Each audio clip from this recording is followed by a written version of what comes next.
Hello guys, welcome back to Logic Mode, and today's we see the GFG problem of the day, adventure in a maze, and the difficulty level problem is hard.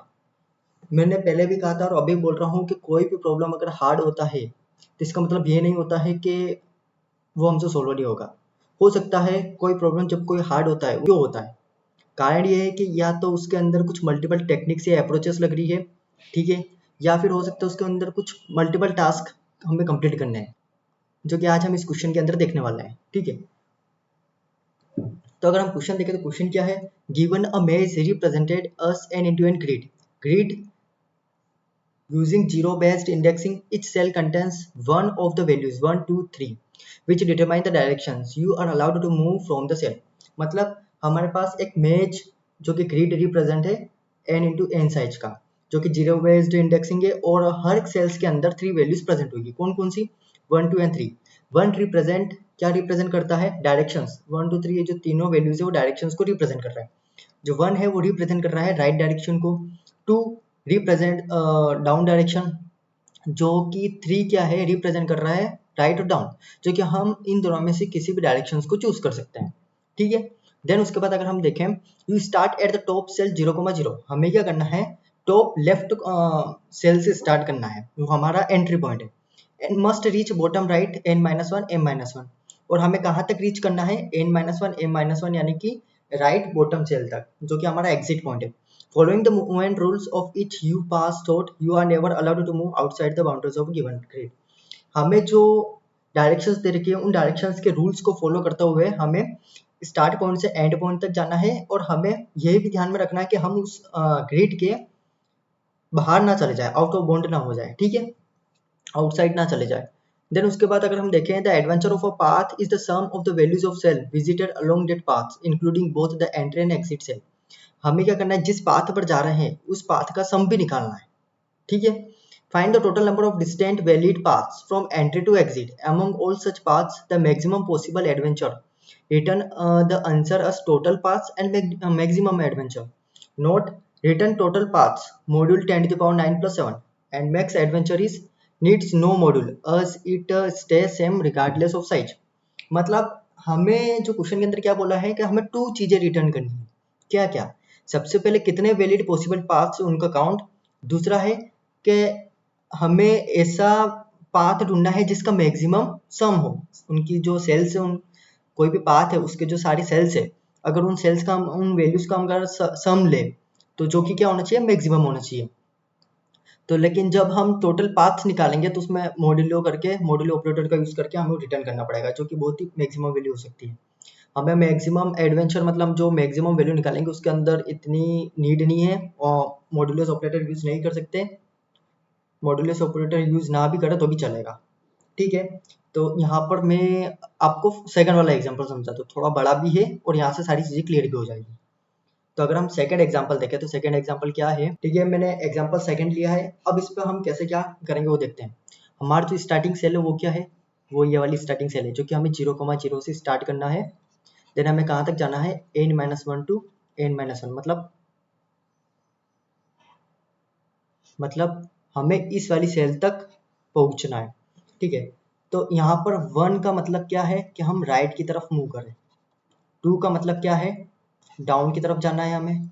और 3 का मतलब क्या है कि दोनों में से किसी एक डायरेक्शन पर जा सकते हैं, या तो राइट की तरफ या डाउन की तरफ, दोनों डायरेक्शंस अलाउ है।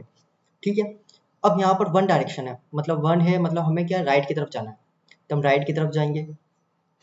फिर से 1 है तो हम फिर से राइट की तरफ जाएंगे। ठीक है, अब यहाँ पर अगर हम देखें तो हमारे पास 2 डायरेक्शंस अलाउ है, या तो हम राइट जाए या डाउन जाए। तो हम पहले क्या करेंगे? राइट की तरफ जाके देखेंगे, फर्स्ट इस वाले को देखेंगे। यहाँ से फिर कितने? 2 डायरेक्शंस नहीं, हम यहाँ से हमें क्या करना है? डाउन की तरफ जाना है। तो यहाँ से डाउन की तरफ गए, और 1 किसको अलाउ करता है? राइट डायरेक्शन में, तो हम यहाँ पर चले गए।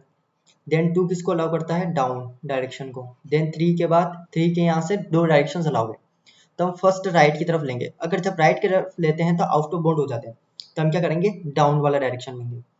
डाउन की तरफ गए, फिर 2 जो है डाउन डायरेक्शन को रिप्रेजेंट करता है, तो हम डाउन की तरफ आ गए और मैं अपने एग्जिट पॉइंट तक आ चुका हूँ। मतलब मेरा क्या है? एक पाथ मिल चुका है। कौन सा वाला? यहाँ से लेकर इस तरीके से, ये क्या है? पाथ 1 हो चुका है। ठीक है, यहाँ से हमने पाथ 1 निकाल लिया है। अब यहाँ से मेरे पास और भी ऑप्शंस थे कि मैं डाउन की तरफ जाऊँ। यहाँ से डाउन चला गया, यहाँ से फिर डाउन की तरफ जाऊँ, यहाँ से डाउन चला गया। 3 जो है फिर से 2 डायरेक्शंस को रिप्रेजेंट करता है, तो मैंने फर्स्ट राइट डायरेक्शन को चूज़ किया। देन 1 जो है किसको रिप्रेजेंट करता है, राइट डायरेक्शन को, तो इस वाले को चूज़ कर लिया। देन 3 जो है फिर से 2 डायरेक्शंस को रिप्रेजेंट करता है, तो मैं राइट तो जा नहीं सकता क्योंकि आउट ऑफ बाउंड हो जाऊंगा, तो मैं क्या करूँ, डाउन डायरेक्शन की तरफ जाऊँगा। तो डाउन डायरेक्शन लिया, तो उसके बाद फिर से 2 जो है डाउन डायरेक्शन को रिप्रेजेंट करेगा और फिर से मैं एंट्री पॉइंट पे आ जाऊंगा। तो मेरे को एक और वैलिड पाथ मिल गया। कौन सा वाला, अगर मैं बताऊं तो यहाँ से हम यहाँ तक गए, फिर ये यहाँ से गए और इस तरीके से, तो ये वाला जो हो गया हमारा कौन सा पाथ हो गया, एक और वैलिड पाथ हो गया। ठीक है, सेकंड वाला पाथ। अब यहाँ से हमारे पास एक और ऑप्शन था कि हम जो है नीचे की तरफ भी जा सकते हैं, डाउन की तरफ। तो फिर यहाँ से हमारे पास 2 ऑप्शन है, या तो मैं राइट जाऊँ या फिर डाउन जाऊँ। तो मैंने क्या किया, पहले राइट डायरेक्शन लिया। ठीक है, फिर 1 आया, 1 किसको रिप्रेजेंट करता है, राइट डायरेक्शन को। ठीक है, फिर 1 यहाँ आया, यहाँ से फिर 2 किसको रिप्रेजेंट करेगा, डाउन डायरेक्शन को, और यहाँ से फिर एंट्री पॉइंट पर आ गया। मतलब मेरे को एक और वैलिड पाथ मिल गया। कौन सा वाला, यहाँ से हम यहाँ तक गए, फिर यहाँ से राइट गए और फिर ये वाला, तो मेरे को कौन सा पाथ मिल गया, थर्ड जो तीसरा वैलिड पाथ था वो मिल गया। अब इसके बाद या तो हो सकता है मैं डाउन जा सकता हूँ, एक और ऑप्शन था यहाँ पर, तो इसको भी एक्सप्लोर किया। यहाँ से फिर मैं राइट जा सकता हूँ। अब यहाँ से फिर डाउन या राइट जाऊँगा। डाउन जाऊँगा तो आउट ऑफ बाउंड हो जाऊँगा, तो मैं क्या करूँगा, राइट डायरेक्शन ले लूँगा। राइट डायरेक्शन लूँगा तो फिर से एंट्री पॉइंट आ गया, मतलब मेरे को एक और वैलिड पाथ मिल गया। अब टोटल नंबर ऑफ पाथ्स कितने अवेलेबल है, 4 पाथ है। अब इन सारे पाथ में जो मैक्सिमम पाथ सम स्टोर करता है मैं उसको लूँगा। अब अगर मैं सारे पाथ के सम को चेक करूँ तो कौन सा मैक्सिमम है, अगर मैं चेक करूँ, फर्स्ट मैं ये वाला पाथ लूँगा। ठीक है, तो इसका सम क्या आ रहा है, 3 4 5 6 7 8 9 10 13 15 एंड 16। जो फर्स्ट पाथ है उसका सम कितना आ रहा है, 16 आ रहा है। देन अब मैं सेकंड पाथ चेक करूँगा, कौन सा वाला, पहले मैंने ये वाला चेक किया था, अब मैं ये वाला चेक करूँगा। ठीक है, तो 3 4 5 6 7 8 9 10 11 12 13 14 15 16 एंड 17, जो कि क्या आ रहा है, 17 आ रहा है। अब जो पाथ थर्ड है वो वाला चेक करूँगा, कौन सा वाला, ये वाला, तो इसका सम कितना आ रहा है, 3 4 5 6 7 8 9 10 11 12 13 14 15 16 एंड 17, इसका भी क्या आ रहा है, 17 आ रहा है। जो लास्ट पाथ है हमारा कौन सा वाला, ये वाला, अगर इसका सम निकालूं तो क्या आ रहा है, 3 + 2 5 6 7 8 9 10 13 14 15 16 17 और 1 18, यहाँ पर क्या आ रहा है, 18 आ रहा है। अब इन चारों पाथ में से किसका कौन सा पाथ सम मैक्सिमम है, 18। तो यहाँ पर मेरा आंसर क्या हो जाएगा, मेरे को वेक्टर के फॉर्म में रिटर्न करना, जो कि क्या है, फर्स्ट पाथ होगा, दूसरा जो भी मैक्सिमम सम होगा। तो टोटल पाथ कितने हैं, 4 है, और जो मैक्सिमम पाथ सम है वो क्या है, 18 है। तो ये क्या हो गया, मेरा आंसर हो गया। अगर आंसर के अंदर देखिए, हमारा आंसर भी यहाँ पर 4 और 18 आ रहा है। और यहाँ पर अब बात आती है कि हम क्या कर रहे हैं, 2 टास्क कर रहे हैं। टास्क 1 क्या कर रहे हैं, पाथ निकाल रहे हैं, नंबर ऑफ पाथ निकाल रहे हैं। जो भी टास्क 2 है वो क्या कर रहे हैं, वैलिड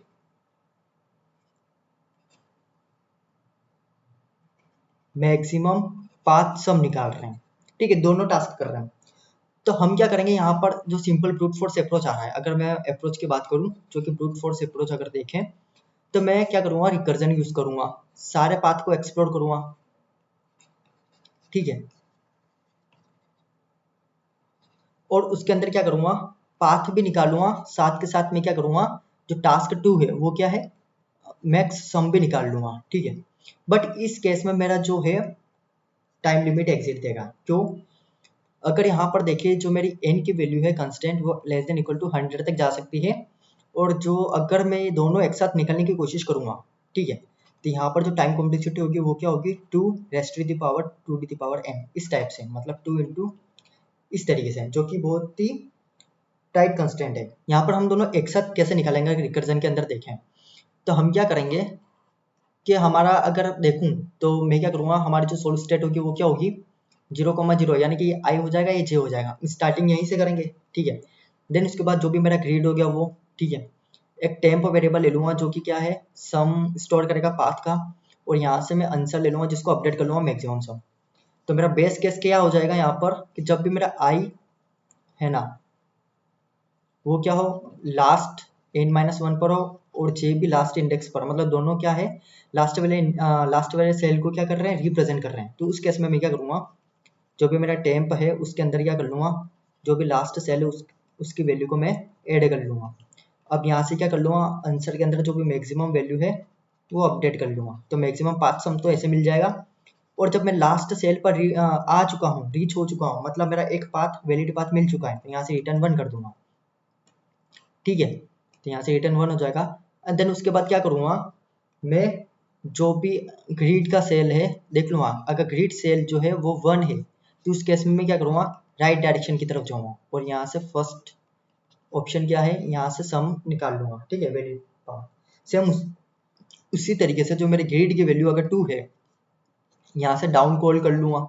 ठीक है, और थर्ड कंडीशन क्या है कि जो थर्ड कंडीशन है वो मेरी है, अगर ग्रिड की वैल्यू जो आ रही है वो मान लो 3 आ रही है, मेरे पास 2 ऑप्शन है, तो मैं राइट को भी कॉल कर दूंगा, ठीक है, डाउन को भी कॉल कर दूंगा और दोनों का जो भी सम है वो रिटर्न कर दूंगा, क्योंकि मेरे को टोटल पाथ चाहिए, यहाँ से मिल जाएंगे।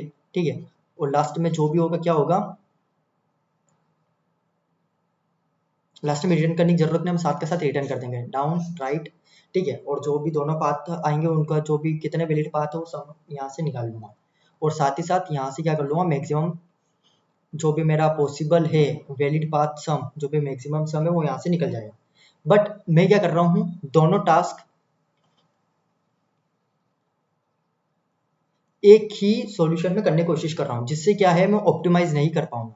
ऐसा क्यों, अब अगर मैं इसमें डिप्पी का यूज भी करूँ, ठीक है, अगर मैं यहाँ पर डिप्पी का यूज करता हूँ, तो डिप्पी क्या करती है, सारे पाथ का जो भी आंसर उसको स्टोर करती है। तो जैसे मेरी बेस केस आती है, मैं यहाँ पर डिप्पी में चेक करता हूँ कि ये पाथ, इस पाथ पर मैं पहले से विजिट हूँ, तो यहीं से मैं डायरेक्ट क्या करता हूँ, return D P of i N j कर लेता हूँ, डायरेक्ट यहीं से आंसर रिटर्न कर देता हूँ। तो इससे होगा क्या, अब यहाँ पर ऐसा होता है कि हर एक पाथ का जो भी सम है वो क्या होता है, डिफरेंट होता है। जो भी पाथ सम होता है सारे पाथ का वो क्या होता है, डिफरेंट होता है। तो उससे क्या होगा कि मैं बहुत सारे पाथ को इग्नोर कर दूंगा, उनके हो सकता है मैं मतलब बहुत सारे ऐसे पाथ जो पहले से विजिटेड है, ठीक है, तो उनको इग्नोर करके मैं डायरेक्ट यहाँ से आंसर करता हूँ, तो उससे क्या होगा, जो भी मेरा मैक्सिमम सम है वो नहीं निकाल पाऊंगा। उस केस में मेरे आंसर की जो वैल्यू है वो एकदम एक्यूरेट वैल्यू नहीं आएगी, मतलब करेक्ट वैल्यू नहीं आएगी, गलत भी आ सकती है, रॉन्ग वैल्यू भी दे सकता है। तो यहाँ पर मेरा डीपी वाला सॉल्यूशन फेल हो जाएगा जब मैं दोनों टास्क एक साथ करने की कोशिश करूंगा। अगर इसका कोड दिखाऊं, ठीक है, मेरा जो ब्रूट फोर्स सॉल्यूशन उसका कोड दिखाऊं, जो कि मैंने पहले ही लिख रखा है कि कैसे काम कर रहा है। जैसे कि यहाँ पर मैंने क्या किया था, यहाँ से रिजल्ट ले रहा हूँ, जो कि क्या रिप्रेजेंट कर रहा है, फर्स्ट जो भी नंबर ऑफ पाथ, यहाँ पर लिख देता हूँ नंबर ऑफ पाथ्स। ठीक है, और आंसर क्या रिप्रेजेंट कर रहा है, जो भी मैक्सिमम वैलिड पाथ सम है वो। तो यहाँ पर हमने क्या किया, तो यहाँ पर हमने क्या किया, जो भी बेस केस थी, जैसे कि हम लास्ट सेल पर है तो हमने टेम्प के अंदर वैल्यू ऐड करी और यहाँ से जो भी मैक्सिमम पाथ सम है वो यहाँ से ले लिया। और हम जब लास्ट सेल पर रीच कर चुके हैं, मतलब हमने एक वैलिड पाथ मिल चुका है, तो हम यहाँ से रिटर्न 1 कर देंगे। अदरवाइज क्या करेंगे, हमारा जो आंसर वेरिएबल है उसके अंदर आंसर हम ऐड कर देंगे। ठीक है, तो अगर मान लो कि ग्रिड की वैल्यू 1 है, तो ग्रिड की वैल्यू 1 है तो उसके अंदर क्या बोल रखा था, हमें राइट डायरेक्शन में जाना है, तो हम j+1 वाला पॉइंटर इंक्रीमेंट करेंगे। ठीक है, यहाँ पर हम लिख सकते हैं एल्स। और अगर ग्रिड की वैल्यू 2 है, मतलब हमें क्या करना है, डाउन डायरेक्शन में जाना है, मतलब हमें i+1 करना है, तो हम यहाँ पर चेक भी लगा देंगे कि i+1 करने से हम आउट ऑफ बाउंड्री तो नहीं हो रहे हैं। ठीक है, वो वाला चेक भी हमने यहाँ पर लगा चुके हैं। और थर्ड कंडीशन ये है कि मान लो ग्रिड की वैल्यू 3 है, मतलब मेरे पास दो कंडीशन है, मतलब दो ऑप्शन है, या तो मैं राइट मूव करूँगा या फिर लेफ्ट, सॉरी डाउन, या तो राइट मूव करूँगा या फिर डाउन। तो दोनों डायरेक्शन में कॉल करके जितने भी वैलिड पाथ्स हैं उनका सम ले लूंगा। देन एट द एंड में क्या करूँगा, जो भी मेरा टोटल नंबर ऑफ पाथ्स है वो यहाँ से जो भी निकल रहा है वो रिटर्न कर दूंगा। समझ में आई? इसी तरीके से ये क्या होगा, मेरा रिकर्जन काम करेगा। बट इसके अंदर जब मैं डिप्पी यूज करने की कोशिश करूंगा, फिलहाल अभी तो ये टीएल ही देगा, क्योंकि इसकी टाइम कॉम्प्लेक्सिटी बहुत हाई है, 2 डी की पावर 2, हाँ 2 डी की पावर 2n हो रही है, जो कि बहुत ही ज़्यादा एक्सपेंसिव टाइम कॉम्प्लेक्सिटी था। हम इसको कैसे ऑप्टिमाइज करेंगे, अगर मान लो मैंने इसमें डिप्पी यूज करने का ट्राई भी किया तो फिर भी ये करेक्ट आंसर नहीं देगा। ऐसा क्यों, यहाँ पर डिप्पी का मैं क्या करूँगा, 2 स्टेट्स को लूँगा, जो कि क्या होगी n+1 वेक्टर ऑफ m+1 जो कि इनिशियली वैल्यू -1 है। तो यहाँ पर n क्या हो जाएगा, नंबर ऑफ रोज, m क्या हो जाएगा, नंबर ऑफ कॉलम्स, ठीक है। और यहाँ पर मैं रिटर्न कर दूंगा, सॉरी यहाँ पर पास कर दूंगा डिप्पी। देन यहाँ पर भी मैं क्या करूँगा, vector of vector 2D DP use कर रहे हैं, तो यहाँ पर भी हमने पास कर दिया। अब नेक्स्ट स्टेप हमारी क्या रहती है, जब भी हम बेस्ट केस के बाद जो है डिप्पी में चेक कर लेते हैं क्या इस पाथ का आंसर पहले ही मेरे पास है, तो उस केस में हम यहाँ से रिटर्न डिप्पी ऑफ INJ कर देते हैं, ठीक है। देन फिर हम यहाँ पर क्या करते हैं, यहाँ पर भी डिप्पी स्टोर करेंगे, यहाँ पर भी डिप्पी कॉल कर देंगे। देन यहाँ पर भी हम डिप्पी को पास कर देंगे और यहाँ पर भी हम डिप्पी को पास कर देंगे और लास्ट में जो भी आंसर निकल रहा है उसको डिप्पी के अंदर स्टोर कर देंगे, ठीक है, डिप्पी ऑफ INJ। बट देखना मेरे सारे टेस्ट केसेस पास नहीं हो पाएंगे, क्यों, वो मैं अभी फिर से बताने वाला हूँ। देखो यहाँ पर अभी कुछ और मिस्टेक बता रहा है, ठीक है। देखो अब यहाँ पर क्या आ रहा है, यहाँ पर 17 आ रहा है बट मेरा यहाँ पर 16 आ रहा है, ऐसा क्यों, मतलब मैंने सारे पाथ्स के सम को एक्सप्लोर ही नहीं किया उस पाथ पर, मतलब उस पाथ का सम लेने से पहले मैंने क्या बोल दिया कि हाँ ये पाथ वैलिड है, रिटर्न 1 कर दिया, मेरे डिप्पी के अंदर जो भी था वो कर दिया, बट उसको मैंने सम तो लिया ही नहीं, इसलिए मेरा जो है ऑप्टिमल आंसर नहीं मिल पा रहा है, जो रिजल्ट जो स्टोर करेगा वो ऑप्टिमल रिजल्ट स्टोर नहीं करेगा और मेरा जो टेस्ट केसेस है बहुत सारे टेस्ट केसेस फेल हो जाएंगे और मैं साथ ही साथ इसको ऑप्टिमाइज भी नहीं कर पाऊंगा क्योंकि डिप्पी फेल हो रही है यहाँ पर, तो ठीक है, करेक्ट आंसर नहीं दे रहा है, तो मैं इसको ऑप्टिमाइज कैसे करूँगा। तब अगर इसको ऑप्टिमाइज करने की बात आती है, अगर वो देखें तो वो कैसे करेंगे,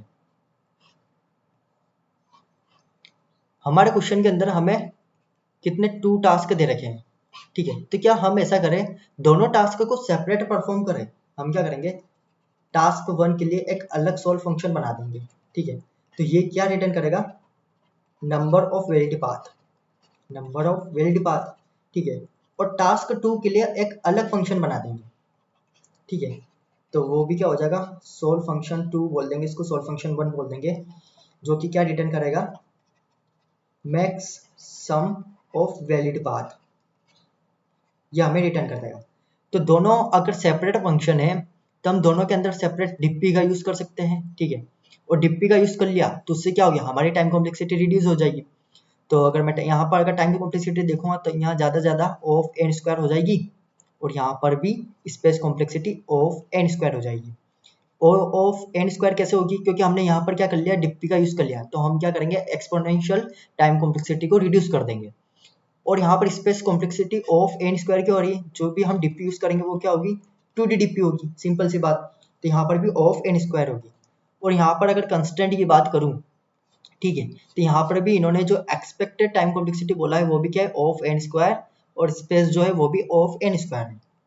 तो मतलब हम क्या कर सकते हैं टाइम कॉम्प्लेक्सिटी कैसे रिड्यूस कर सकते हैं, दोनों टास्क के लिए अलग अलग सेपरेट फंक्शंस बनाए और उनके अंदर डिप्पी का यूज कर लो तो आपकी टाइम कॉम्प्लेक्सिटी बहुत कम हो जाएगी।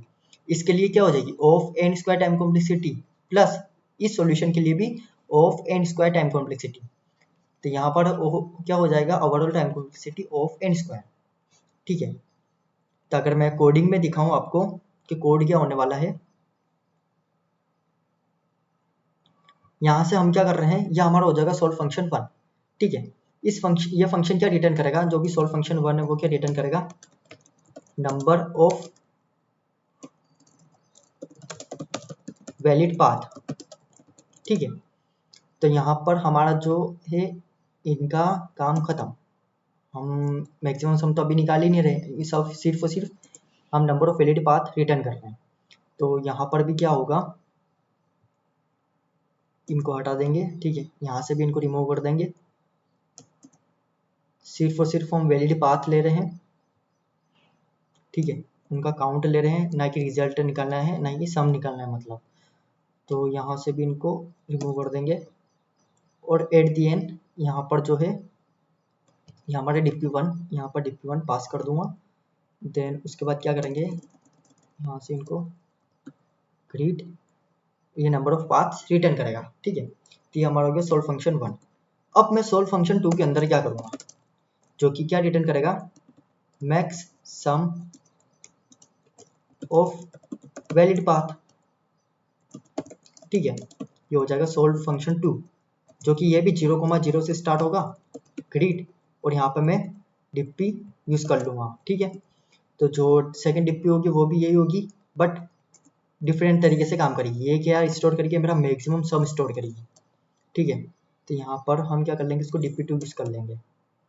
अब यहाँ पर जो सोल्व फंक्शन है सेम इसी तरीके से होगा, बट थोड़ा डिफरेंट होगा। कैसे, मैं इसी फंक्शन को कॉपी कर लेता हूँ और यहाँ पर आपको दिखा देता हूँ। तो सोल्व फंक्शन यहाँ पर 2 हो जाएगा। ठीक है, यहाँ पर क्या होगा, अब यहाँ पर एक कंडीशन हो सकती है, मान लो मेरा आई जो है वो ग्रेटर देन इक्वल टू हो गया इसके, मतलब आउट ऑफ बाउंड वाली कंडीशन। यहाँ पर भी जे क्या है, ग्रेटर देन इक्वल टू हो गया, यानी कि आउट ऑफ बाउंड वाली कंडीशन। तो इस केस में क्या होगा, मेरा जो सम होगा मैं क्या करूँगा, नेगेटिव सम ले लूँगा, इंट मीन। ठीक है, क्योंकि मेरे को तो मैक्सिमम सम चाहिए। अगर मैं आउट ऑफ बाउंड हो चुका हूँ तो उस केस में मेरा मतलब मैं अभी तक एंट्री लेवल मतलब इसका मतलब ये है कि मैं एक एग्जिट लेवल तक नहीं पहुंच पाया। इसका मतलब ये है कि मैं अपने जो एग्जिट वाला जो पॉइंट है वहां तक नहीं पहुंच पाया। तो इस केस में मेरा आंसर जो होगा मिनिमम हो जाएगा, नेगेटिव, या फिर इंट मीन बोल सकते हैं, मतलब नेगेटिव इनफाइनाइट। ठीक है, और यहाँ से अगर पहले से मेरे पास मैक्सिमम सब पड़ा है उस पाथ का, मेरे को जो है पहले से पता है, तो यहाँ से डायरेक्ट मैं रिटर्न कर दूंगा। अदरवाइज मैं क्या करूँगा, यहाँ से मान लो कि ग्रिड ये है, ठीक है, ग्रिड 1 है, तो यहाँ से मैं डायरेक्ट अपने सम को क्या कर दूंगा, रिटर्न कर दूंगा। बट उससे पहले मैं एक चीज़ और चेक करूँगा। नेक्स्ट बनाया, देन उसके बाद मैं चेक किया, अगर मेरी नेक्स्ट की वैल्यू नेगेटिव आ रही है, सिंपली यहाँ से रिटर्न नेक्स्ट कर दूंगा। अदरवाइज अगर नेगेटिव नहीं आ रही है तो मैं यहाँ से रिटर्न कर दूंगा जो भी नेगेटिव नेक्स्ट प्लस जो करंट सेल है उसका सम। तो हमें यहाँ से एक चीज़ जो रिटर्न करनी पड़ेगी, जो भी आई है मान लो equal to grid dot size -1 पर है, एंड है जे भी इक्वल टू है ग्रिड ऑफ 0 डॉट साइज, मतलब लास्ट रो लास्ट कॉलम में हूँ, मतलब मैं लास्ट सेल पर हूँ। तो उस केस में क्या होगा, जो भी लास्ट सेल है वो वैल्यू यहाँ से रिटर्न कर दूंगा, grid of i N j. ठीक है, देन उसके बाद क्या करूँगा, सेम यहाँ से भी मैं यही करूँगा।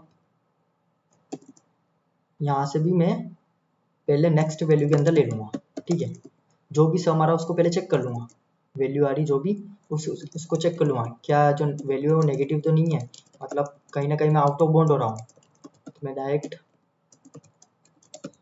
नेक्स्ट रिटर्न कर दूंगा। अदरवाइज नेक्स्ट प्लस जो भी करंट सेल है उसका सम, और यहाँ से हम रिटर्न कर देंगे। ठीक है, सेम उसी तरीके से हम इस वाले को भी चेक कर लेंगे। अब यहाँ पर हमारे पास कितने 2 वैल्यूज है, फर्स्ट से भी कुछ वैल्यू आई है, ठीक है, यहाँ से हमारे पास सेकंड से भी कुछ वैल्यू आई है। अब मान लो फर्स्ट और सेकंड दोनों क्या है, नेगेटिव है, मतलब जो भी फर्स्ट है वो भी क्या है, इंट मीन आ रहा है, एंड जो सेकंड है वो भी क्या आ रहा है, एक नेगेटिव वैल्यू आ रही है, मतलब वैलिड पाथ नहीं मिला है। तो उस केस में हम क्या करेंगे, रिटर्न इंट मीन। बट अगर दोनों में से एक भी वैलिड वैल्यू मिली है तो उस केस में मैं क्या करूँगा, रिटर्न कर दूंगा grid of I and J plus max of both, क्योंकि मेरे को तो मैक्सिमम वैल्यू चाहिए ना, जिस पाथ में मैक्सिमम वैल्यू वही लूंगा। एंड सेकेंड, इसको यहीं से हटा देंगे, और साथ ही साथ हम क्या कर रहे हैं, डिप्पी का यूज कर रहे हैं ना, तो हम अपने आंसर को डिप्पी के अंदर भी स्टोर करेंगे। ठीक है, अगर यहाँ से कुछ नहीं मिला तो dp of i N j negative value store करेगा, यहाँ पर भी डिप्पी ऑफ आई और जे, यहाँ पर भी हम सेम काम करेंगे, dp of i N j, dp of i N j and dp of i N j. ठीक है, और अगर अब इसको देखें रन करके, तो सेकेंड वाला आंसर यहाँ पर हम क्या पास करेंगे, maximum some of valid path. Okay, अगर इसको कंपाइल करके देखें, कोई सिंटेक्स एरर ना हो, ये कहाँ पर है, शायद मेरे सोल्व फंक्शन 1 के अंदर ही होगा ये, यहाँ पर आ जाएगा सोल्व 2, और यहाँ पर भी क्या आएगा, सोल्व 2। यहाँ पर भी सोल्व टू आएगा और यहाँ पर भी सोल्व टू आ जाएगा। ठीक है, अगर आप इसको रन करके देखूं, सारे टेस्ट केसेस पास हो चुके हैं। ठीक है, तो मेरी मिस्टेक्स कहाँ कहाँ हो रही थी मैं आपको एक बार थोड़ा रिकैप करके बता देता हूँ। सबसे पहले जो मिस्टेक्स हुई थी कि मैं क्या कर रहा था, यहाँ पर जो है -1 लिखना भूल गया था, यहाँ पर सिर्फ 1 लिख दिया था, इसलिए जो ये कंडीशन कभी मीट ही नहीं हो पा रही थी और मैं डायरेक्ट आंसर रिटर्न नहीं कर पा रहा था। दूसरी कंडीशन क्या है, मैं जो है हर बार इसका मॉड्यूलस ले रहा हूँ और क्वेश्चन के अंदर बोल रखा है कि आप जब मैक्सिमम 5 सम निकालो तो उसका मॉड्यूलस नहीं लो। ठीक है, क्योंकि अगर मैं उसका मॉड्यूलस लूंगा तो उसका आंसर चेंज हो जाएगा ना, मेरा आंसर मीट ही नहीं करेगा। दूसरी मिस्टेक कहाँ करी थी मैंने कि जो ये फर्स्ट और सेकंड, जब मेरे पास दो कंडीशन मतलब दो ऑप्शंस थे, मैं दोनों ऑप्शंस को ट्राई करूँ, तो उसमें मैंने यहाँ पर वैल्यू फर्स्ट की इनिशियली वैल्यू 0 रखी थी और सेकंड की भी। तो यहाँ पर तो अगर देखें तो 0 जो है वो मैक्सिमम में इंट मीन्स है, तो यहाँ से भी जो है मेरा मैक्सिमम 5 सम जो है वो भी यहाँ से रॉन्ग आंसर दे रहा था। ठीक है, तो ये सारी मिस्टेक्स थी, इन सारी मिस्टेक्स को मैंने देखा अभी और सही किया। और इसकी जो ओवरऑल टाइम कॉम्प्लेक्सिटी जो मैंने ऑलरेडी डिस्कस कर चुका हूँ, जो कि क्या है ऑफ एन स्क्वायर। ठीक है, और जो स्पेस है वो भी क्या है, बिग ऑफ एन स्क्वायर। अगर वीडियो पसंद है तो वीडियो को लाइक और सब्सक्राइब जरूर करें और कुछ भी डाउट हो तो कमेंट सेक्शन में जरूर बताएं। Thank you.